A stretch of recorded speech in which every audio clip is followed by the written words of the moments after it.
Assalamualaikum warahmatullahi wabarakatuh. Halo guys, apa kabar? Semoga yang telah mengklik video ini kita doakan panjang umur sehat selalu dan diberikan rizki yang sangat melimpah. Amin ya robbal alamin. Di kesempatan kali ini kita akan menyajikan sebuah video yang sangat menarik guys. Sejarah berdirinya Kerajaan Majapahit.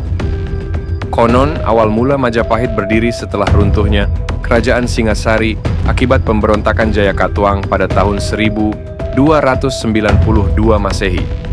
Cucu Kartanegara, Raja Singasari, dikalahkan Jayakatwang yang berada di bawah tekanan yaitu Raden Wijaya, kemudian melarikan diri. Selama pelariannya, ia menerima bantuan dari Arya Wiraja.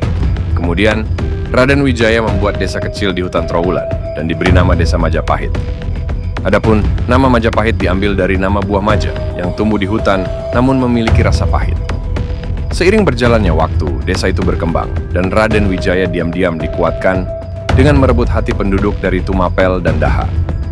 Niat balas dendam Raden Wijaya terbantu lebih cepat ketika pasukan Kubilai Khan pada tahun 1293. Setelah mengalahkan Jayakatwang, Raden Wijaya menyerang pasukan Kubilai Khan karena tidak mau tunduk pada kekuasaan Kaisar Mongol. Penobatannya sebagai raja pada tanggal 15 bulan Kartika tahun 1215 atau pada tanggal 10 November 1293 merupakan cikal bakal lahirnya Kerajaan Majapahit. Sebagai raja, Raden Wijaya bergelar Kertarajasa Jayawardana.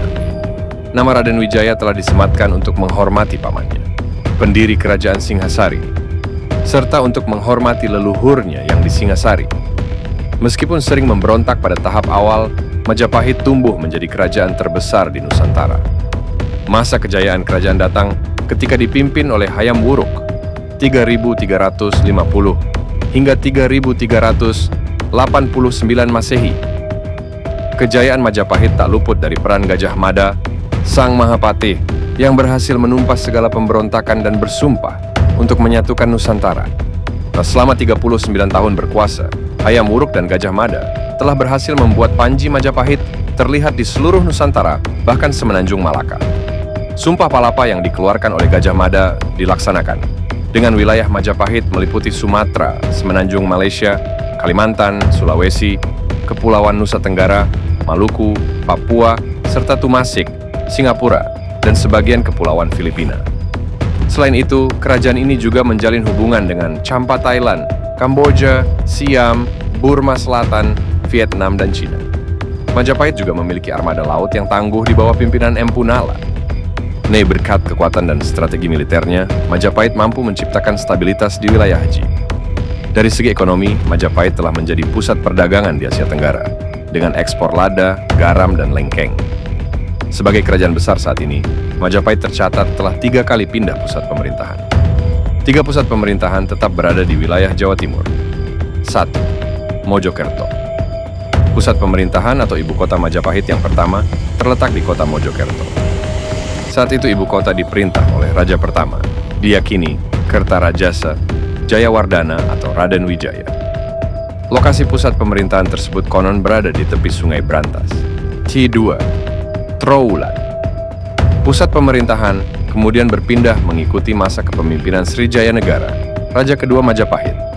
Jayanegara memindahkan pusat pemerintahan ke Trowulan. Pada masa kini kota tersebut berjarak 12 km dari Mojokerto. Pusat pemerintahan di Trowulan berjalan cukup lama. 3. Daha. Daha yang saat ini disebut Kediri merupakan kota ketiga dari pusat pemerintahan Majapahit. Kepindahan pusat pemerintahan Majapahit ke Daha berkaitan erat dengan masalah internal di kerajaan dan ancaman dari kerajaan Islam, Kerajaan Demak yang merupakan kerajaan Islam pertama di Pulau Jawa. Majapahit mulai mengalami kemunduran setelah wafatnya Gajah Mada dan Hayam Wuruk. Sejak saat itu, para penerusnya tidak ada cakap dalam mengelola luasnya kekuasaan Majapahit. Selain itu, terdapat beberapa faktor yang mendorong runtuhnya Majapahit. Di antaranya, banyak wilayah taklukan yang melepas diri. Terdapat konflik perbuatan tahta, meletusnya perang Paregreg, semakin berkembangnya pengaruh Islam di Jawa. Kekuasaan Majapahit benar-benar berakhir pada 1527 setelah ditaklukkan oleh pasukan Sultan Trenggana dan Kesultanan Demak. Sejak saat itu, wilayahnya yang tersisa diambil alih oleh Kesultanan Demak. Nah, itulah sejarah berdirinya Majapahit, beserta raja yang pernah memimpin masa kejayaan dan juga keruntuhan Majapahit. Semoga informasi tentang kerajaan Majapahit bermanfaat untuk menambah wawasan kita semua terkait sejarah Indonesia, guys. Sekian dulu dari kami, jangan lupa like, komen, dan subscribe ya guys. Assalamualaikum warahmatullahi wabarakatuh.